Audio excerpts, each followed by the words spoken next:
И сейчас мы будем топить OnePlus 12R. Так, давайте будем откровенны. У данного смартфона нет защиты от влаги, но есть такая штука, как защита от касаний влажных рук. Но напоминаю, что Ace 3 я топил. Это фактически то же самое. И его IP65 лучше, чем IP67 у ZTE, который Nubia Z60 Ultra. Напоминаю, у меня погиб. Так, ну, к сожалению, он долго не поснимал, но погибнет или нет полностью, расскажу в ролике. Я так делаю часто. Подписывайтесь на канал, смотрим. Всем привет, вы на канале Польза.нет, меня зовут Саня, и здесь только подробные обзоры с целью сэкономить вам средства. И сегодня я расскажу вам о смартфоне OnePlus 12R. И с одной стороны, я могу сказать, что вы уже видели обзор на моем канале на смартфон OnePlus Ace 3, это тот же самый смарт, но, к сожалению, не тот же. Почему? Потому что, с одной стороны, я могу сказать вам, что здесь глобалка, все бенды, Android Auto. Разумеется, у вас благополучным образом появляется смартфон, который будет ловить, по идее, везде. Но здесь много очень подводных камней, и они, к сожалению, не заключаются в том, что здесь там суперский экран LTPO, реально 1 Гц он показывает. Это не заключается в том, что он довольно неплохо снимает. Я его сравню с Samsung S24, притом не на чем-то там. У меня он есть на Exynos, а этот я купил на Snapdragon по съемке. И я вам скажу, что OnePlus молодцы. Но с другой стороны, да, я могу рассказать, что он снимает в 4К 60 FPS, может снимать еще и 8К. Помимо этого, ультраширик снимает только в, к сожалению, 1080p 30 FPS. Ультрабыстрая зарядка.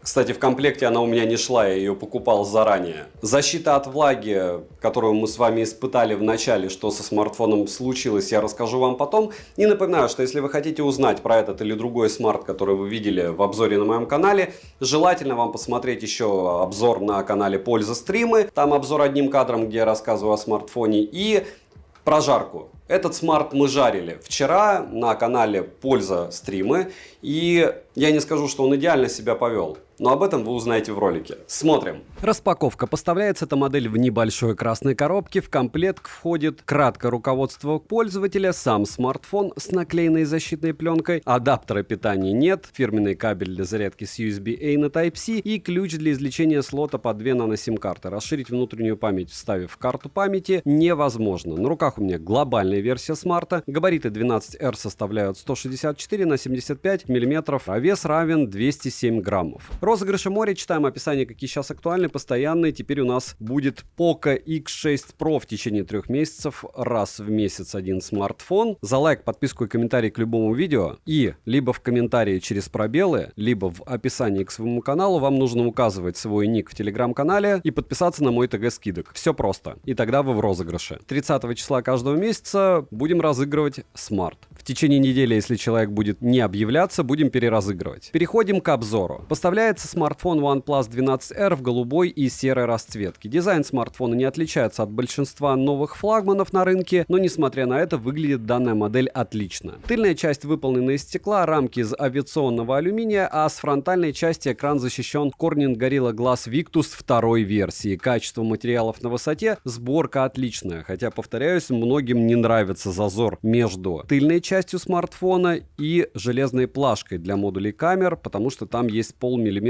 щель, но она ни на что не влияет. В руке смартфон лежит достаточно комфортно, грани закругленные, кому-то будет удобно пользоваться одной рукой, но мне вот эти водопады очень не нравятся, особенно когда ты пытаешься кружочек записать или аудио в углах. Все очень-очень неудобно мне. Я за прямые грани. На корпусе расположили кнопку питания, качели регулировки громкости, притом люфт просто минимальный, механический переключатель режимов звука, разъем USB Type-C OTG версии 2.0. Также есть 2 микрофона, разъем под слот, ИК-порт и динамики с поддержкой Dolby Atmos. Звук хороший и качественный, вибромоторчик просто отличнейшего качества, я считаю, прямо эталон. Мини-джека нет, но зато есть защита от влаги и пыли IP65. Летим дальше. Смартфон оснащен AMOLED Pro XDR дисплеем с LTPO версии 4.0 на 6,78 дюйма с разрешением 2780 на 1264 пикселя с закругленными краями. Рамки у экрана не сильно бросаются в глаза, чего не скажешь про вырез под фронтальную камеру. камеру. Он здесь просто огромный, а учитывая то, что она предлагает нам, вопрос дня, а зачем такой большой? Соотношение экрана к корпусу 94,2%, цветовой охват 100% DCI-P3, плотность пикселей 450 ppi, пиковая яркость 4500 нит. По моим замерам на 100% яркости экран выдает 1300 люксов, самое главное он держит. Автояркость работает исправно, также есть адаптация цвета к окружающему освещению, режим комфорта для глаз, улучшение цвета, видео, улучшение резкости, функция для корректного использования экрана, на котором есть вода, Dolby Vision, HDR10+,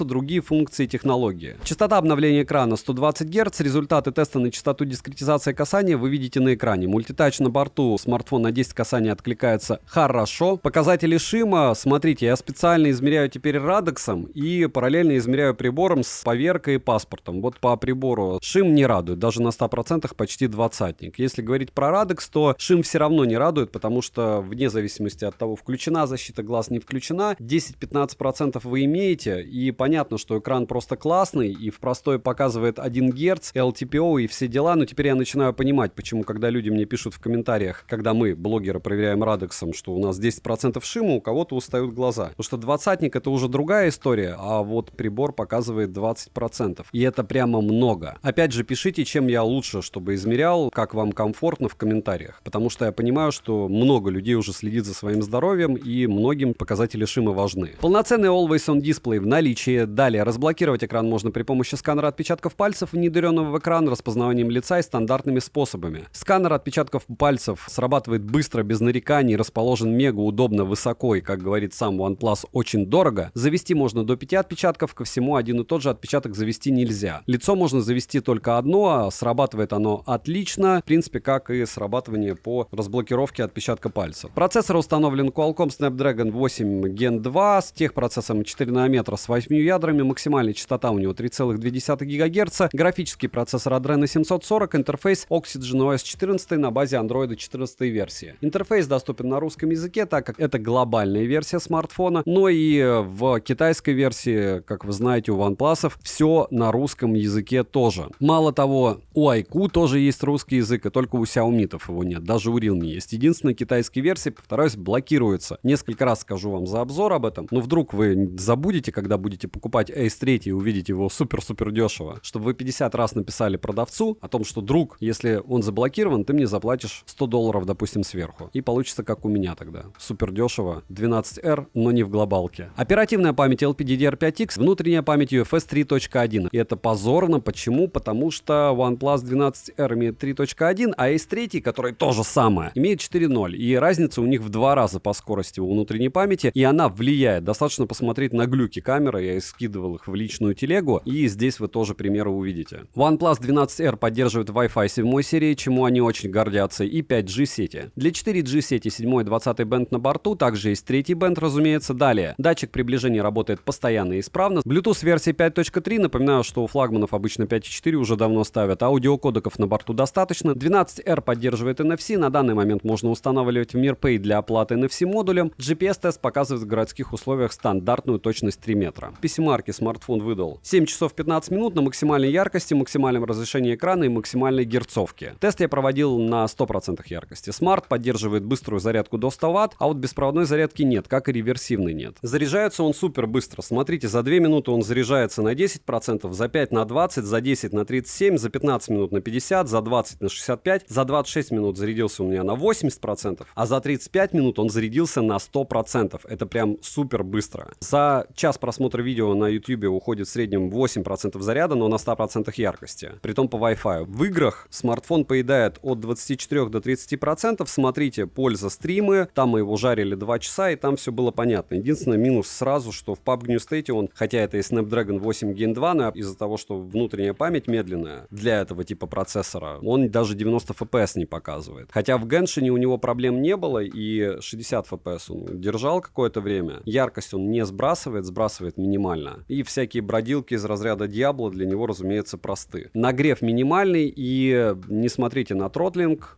В целом я повторяю, что устройство во многих местах не допилено, и допилено вряд ли будет, потому что проц уже хорош. В Ace 3 он показывал себя лучше, скорее всего по той причине, опять же, из-за того, что внутренняя память там стоит лучше. Перейдем к тестам. Тротлинг тест выдал 327 гипсов минимально, максимально 464 гипса и в среднем 387 гипсов. Сколько он выбил в Geekbench 6, в 3D Mark, в Antutu вы все видите на экране, но единственное, сразу говорю, что Antutu я проводил в производительном режиме специально для подписчиков на пользу стрима. 3 раза еще проводил обычный тест. Минимально на третий прогон он показывал 1 миллион 200 тысяч баллов. Плюс огромное этому устройству я могу закинуть то, что яркость он не сбрасывал во время этих антутовских тестов, и перегреваться он не перегревался особо сильно. Стресс-тест прошел с плохими показателями относительно, опять же. Результаты вы видите на экране. Я его, как вы понимаете, сравниваю с Ace 3. Основной блок камер с тыльной части состоит из 3 сенсоров и LED-вспышки. Основной сенсор Sony IMX890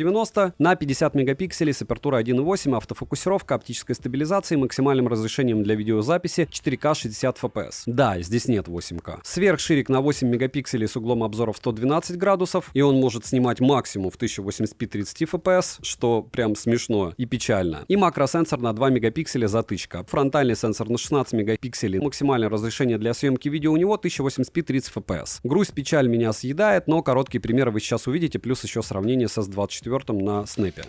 Ну что ж, 4К 60 FPS, это OnePlus 12R против Samsung S24 уже на снапе.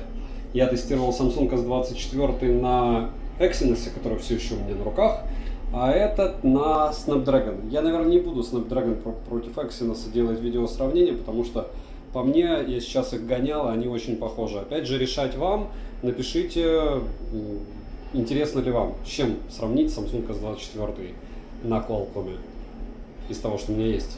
Следите за каналом. Ну, это фронталка, чтобы понять глубину глубин. Все, максимальная фронталка у Samsung S24.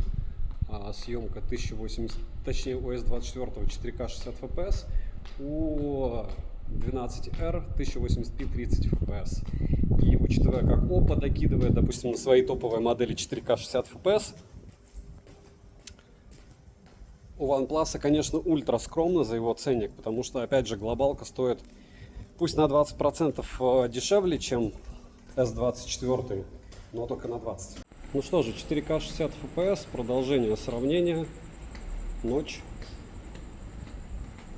Porsche, еще много всяких Фордов, Mitsubishi и Toyota. И вот так вы сможете снимать в 4К 60 FPS. Сейчас еще раз. Наверное, 4К 30 FPS. Заметьте, как какие разные цвета, да? И ближе здесь, кстати, по мне сейчас OnePlus. Так странно. Ну что же, наш любимый конь 4К 60 FPS. И обратите внимание, как кто работает со светом. В принципе, максимально комплементарный тест. Почему? Потому что мы это дело проходили много раз. Очень много, я бы сказал, уже десятков обзоров с одной и той же локацией и одним и тем же противным светом. А, к слову, сам на снапе. Обзор на него, разумеется, будет чуть позже. Немного сравнения ультраширика 4К 60 FPS против 1080p 30 FPS. Ну и, разумеется, это довольно так печально таки выглядит, особенно у OnePlus. Такое ощущение, что еще и пропадание кадров идут. 4К 30 FPS, к слову, в этом, разумеется, режиме может сам переходить на ультраширик, но мы этого делать не будем. И вот так они будут отрабатывать ночью. Особенно интересно мне, как Макдональдс будет. О, смотрите, а у Samsung это фокус дышит. А почему у него фокус дышит? Видели, как было? Фотографии, разумеется, ночью. Разумеется, люди были в движении, все в автомате.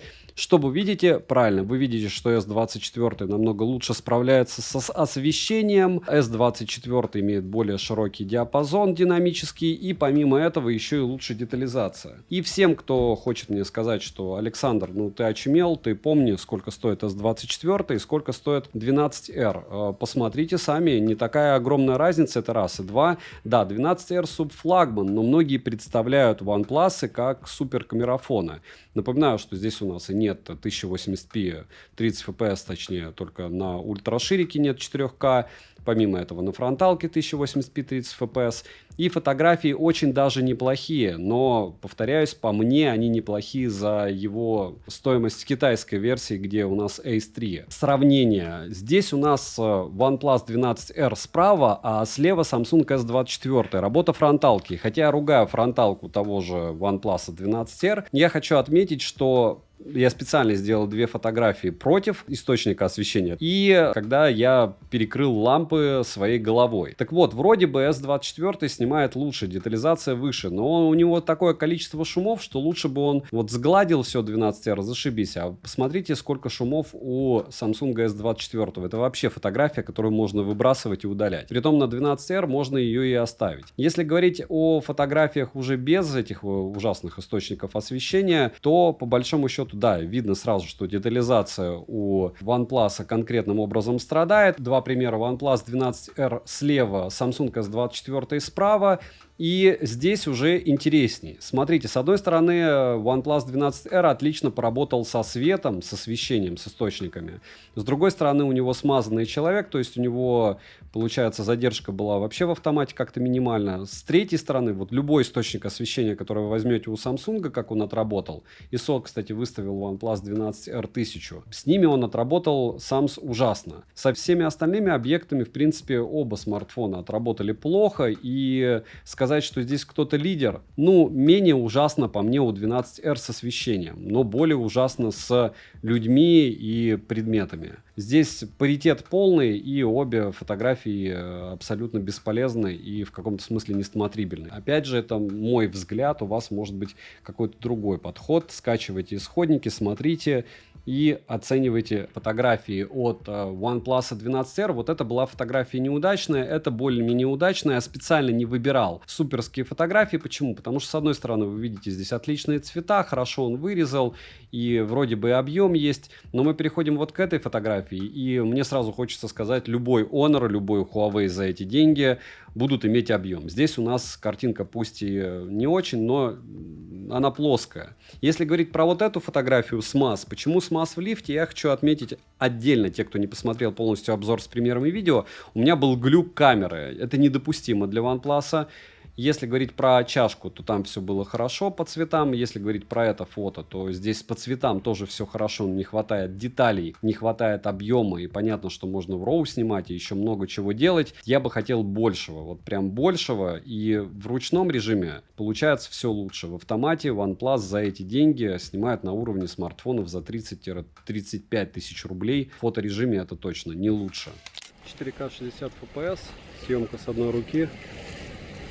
И максимум X10.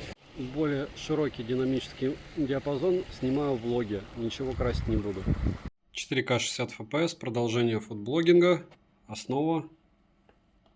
X2 4К 60 FPS. И X5 4К 60 FPS. Еще немного основы. Так, напоминаю, чтобы посмотреть, как еще в лифте смарты работают, разумеется, можете посмотреть мой обзор одним кадром, который будет чуть позже. Также можете еще посмотреть обзор на Ace 3, потому что это тот же самый, по идее, смарт, но, опять же, это я первично так считаю. И напоминаю, что здесь на фронталку переключаться нельзя, и это очень большое горе, потому что в Самсах это делать в S24 можно. И немного съемки основного модуля. Магазин.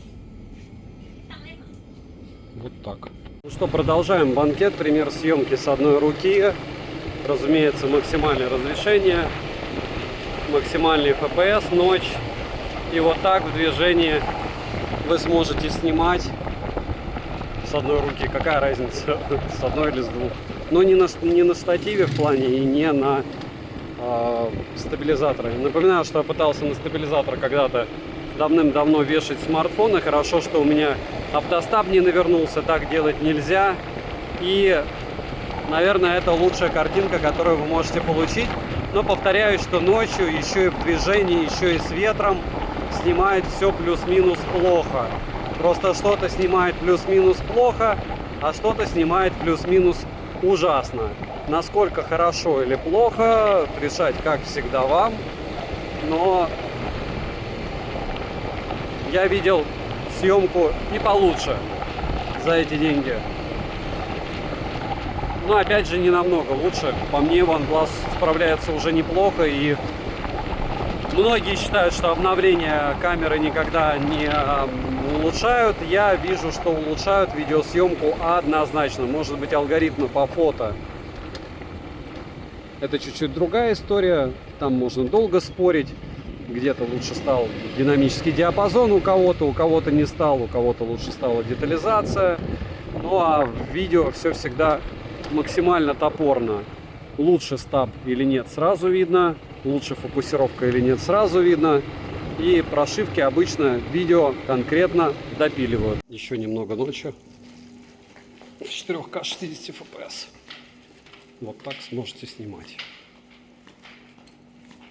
Эффективно и эффектно. С довольно неприятным освещением. Ну что же, 4К 60 FPS, основной модуль. Съемка с одной руки. И вот так, если не сравнивать, будет это выглядеть. Ультраширик 1080p 30 FPS, съемка с одной руки, ночь. Абсолютно бесполезен. И уже интереснее, 4К 30 FPS, основной модуль, ночь. Съемка с одной руки. Да, информации больше, но что вы будете с этой информацией делать? Шумов море. Ну, по мне, тоже довольно несмотрибельная штука. И ночная фронталка, я в кружочке. Смарт подсвечивает своим экраном. И это хорошо. И вот 4К 60 FPS. Съемка с одной руки. С одной руки. Кофе. Сейчас оно быстро пойдет. Повторяюсь, что основное количество примеров, конечно, на S3, потому что здесь мне уже не особо интересно. 12R точно такой же. Да-да-да, бенды есть все, блокировки не будет, S3 у меня блокировался. Но это те же тапки, только в профиль, хороший такой, чуть выше среднего. Можно считать, что это OnePlus-овский субфлагман. Кстати, я пока еще не решил. Если я его топил, значит я совсем неразумный тип. Ну, может быть, я его и потоплю, хотя официальной защиты от влаги нету. Вот так сможете заваривать себе кофе. Вот вы, допустим, захотите поделиться тем, что вы там пьете кофе, вот так сможете снимать. Повторяюсь, почему так много примеров видео, потому что это больше половины стоимости и 80% рекламы последние, наверное, года 3 любого смартфона, который бы вы не видели. Еще лифт уже в 4К 30 FPS. Я художник, я так вижу, я шучу. А к чему это все? К тому, что, во-первых, вы видите, как отрабатывает камера, во-вторых, не забываем, что на канале есть еще и обзоры на ноутбуки. Они быстрые, комфортные. Если вы смотрите пример видео и думаете, да какого лешего, я вообще не хочу смотреть примеры, я хочу 10-минутные обзоры, смотрите на ноуты, и тогда их будет еще больше. И, возможно, я дойду до того состояния разрушения личности, что я буду даже делать прожарки ноутбуков. Но это так, если уж совсем решу не спать. Вот так примерно будет отрабатывать основной модуль 4К 30 FPS. И кофе 4К 60 FPS, по большому счету, можно вот так проверить автофокус. И автофокус отрабатывает довольно неплохо. Насколько хорошо перебивает вообще ролик мой диалог с смартфоном, вам решать. И может быть это хорошо понять, как здесь отрабатывает шумодав, потому что я стараюсь, конечно, переговорить то, что вы сейчас слышите на фоне. И вроде бы у меня это дело получается. Все, наверное, надо заканчивать, потому что воды я немного наливал. Как мне говорят подписчики, лучше так не делать. Гейзерная кофеварка плохо, потому что здесь алюминий, пусть и пищевой, он накапливается. И потом со здоровьем будет плохо. Но я кофе люблю. И еще немного 4К 60 FPS. Если вы видите то же самое, что и я, то у вас возникает вопрос, а что с ним?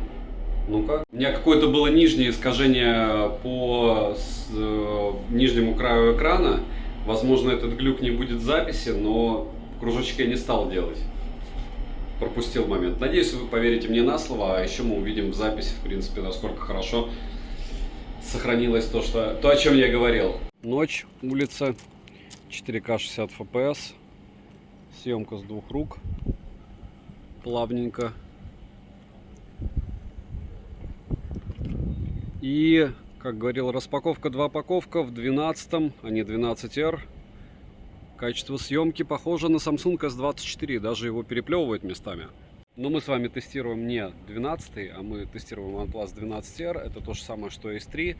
И насчет съемки, хотя я делаю столько примеров, я теперь в каждом, наверное, во многих примерах буду напоминать, что мы уже повернутые по этой съемке. Почему я повернут, это логично, потому что я снимаю на смартфон. То есть все мои подсъемы это iPhone 15 Pro или 15 Pro Max. Вопрос, чем вы занимаетесь. Хотя, с другой стороны, я смотрел у подписчиков просто бешеное количество каналов. И вот эти вот «Сам себе режиссер», когда мы были молоды, все смотрели. В принципе, идея-то норм. И у тебя получается такой, даже у меня по обзорам, какой-то домашний дневник из разряда, что было в моей жизни там 2 года назад, 3 года назад. И все это сохранено на YouTube. Поэтому, может быть, и стоит камера хорошая. Но фронталка у всех не супер волшебная, так всегда. Минусы: нет мини-джека, нет возможности расширить внутреннюю память, вставив microSD, нет беспроводной зарядки. К минусам, разумеется, отнесу цену и даунгрейд относительно Ace 3, который является его копией. Вот не ожидал я, что они по железу, пусть даже и минимально, но сделают что-то хуже. Надеялся, что сделают что-то лучше. Плюс, все-таки за такую стоимость хотелось бы фронталку поприличнее. Цену можете посмотреть по ссылке в описании к видео. Не забудьте подписаться на телеграм-канал скидок взаимопомощи, ему личный телеграм-канал по ссылкам в описании. На Али уже идет распродажа по 4 число, потом с 4 числа начнется middle sale у Xiaomi распродажа, потом 16 числа тоже будет сейл. Кстати, 4 числа на пользу Live я буду гонять Xiaomi 14 Ultra на прожарке и рассказывать про еще отдельный сейл на Али. Приходите, пообщаемся, обсудим. Смотрите, я не буду рассказывать еще раз про то, что защиты от влаги нет, но по идее она есть, в отличие от того же ZTE Nubia Z60 Ultra, в котором она есть, но ее нет, потому что ты ее можешь утопить легко. Если говорить про этот смартфон, чего здесь нет? Здесь нет eSIM, здесь какого-то лешего, в отличие от Ace 3, который по идее такой же, поставили UFS 3.1 внутреннюю память, а она значительно медленнее. И этот смартфон идет даже без чехла в комплекте, не то что без зарядки. За эти деньги OnePlus оборзели. То есть 90 FPS он в PUBG не тянет. Snapdragon 8 Gen 2, если смотреть по 3D Mark, они никак не допилили. А насколько комфортно в оболочке? Комфортно. Но вы видели косяк с этим видео, которое у меня он снимал в лифте? То есть у меня какой-то краш пошел, и вот я его скинул. OnePlus до такой степени оборзели, что они стали забивать даже на оболочку. И я могу сейчас сказать, я больше всех оболочек люблю Oxygen, но она теперь не просто лагать может в каких-то маленьких моментах. Да, металлическая рамка, да, вроде бы все хорошо, инфракрасник есть. Ну, нет здесь направленного микрофона, да и в топку. Мелочи жизни, хотя и радость, то, что у него есть вот такой вот переключатель звука. Меня он радует. Для кого-то это может быть антистрессом. Хотя, повторяюсь, лучше такие вещи долго не тестить, потому что если ты будешь его юзать, от использования он может навернуться раньше, чем должен.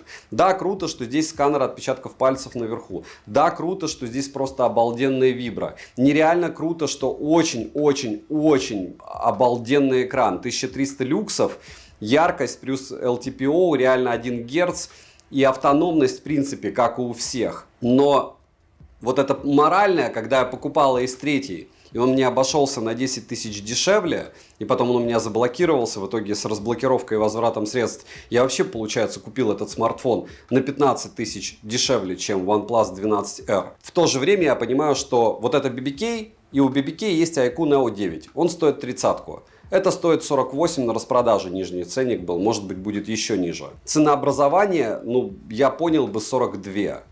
Я бы это понял. Сам по себе девайс классный. Если вы его приобрели, вы молодец. Проходите с ним года 2 свободно. Понятно, что там поддержка 4 года, но мы прекрасно знаем сопромат. И если говорить о, допустим, OnePlus 12, кто приобрел, да, он дорогой, да, он своих денег в каких-то моментах не стоит, и фронталки у них не волшебные, но девайсы классные. Приходите на прожарки, приходите на стримы, смотрите обзор одним кадром, тогда буду продолжать делать, чтобы вы могли сравнивать работу основных модулей. В BBK есть более интересные устройства, и Vivo X100 Pro, и iQOO Neo 9 даже, учитывая стоимость, 9 Pro и iQOO 12. Понятно, что там чуть-чуть что-то попроще, но все равно. И помимо этого есть еще и, что у нас, правильно, Oppo Find X7 Ultra, который довольно непопулярный из-за собственного бренда, но он по факту лучше в те же деньги, что и OnePlus 12, не OnePlus 12R. Это что-то вот между, они какой-то субфлагман придумали себе, ухудшили его для нас и теперь продают. В общем, ждем на адекватный ценник. Напоминаю, что вполне возможно с 1 числа начнется таможня. Сегодня 1 апреля, никому не верю, это не шуточный обзор. По какой-то причине все данные о таможне и новостные паблики молчат. Тот же РИА Новости написала, что просят не рассказывать о том, что будет изменение налога. Какое это будет? Напишите, если вы в курсе, как он изменился. Если кому-то уже пришли с налогом. Напоминаю, что было у нас 1000 евро, можно было покупать все, включая ноутбуки. Сейчас что сделают? Вроде бы по закону сейчас, по документам, должно быть 200 евро. И свыше этого в Россию 15% ты должен переплачивать. Как оно будет? Будет сейчас заседание, могут сделать 0, могут сделать 30%, могут сделать, как пишут, на магазины 20% и 15% на нас. И, в общем, вариантов развития очень много. Держим кулачки. Девайсу от меня в отрыве от стоимости да. Добра и удачи вам, дорогие друзья.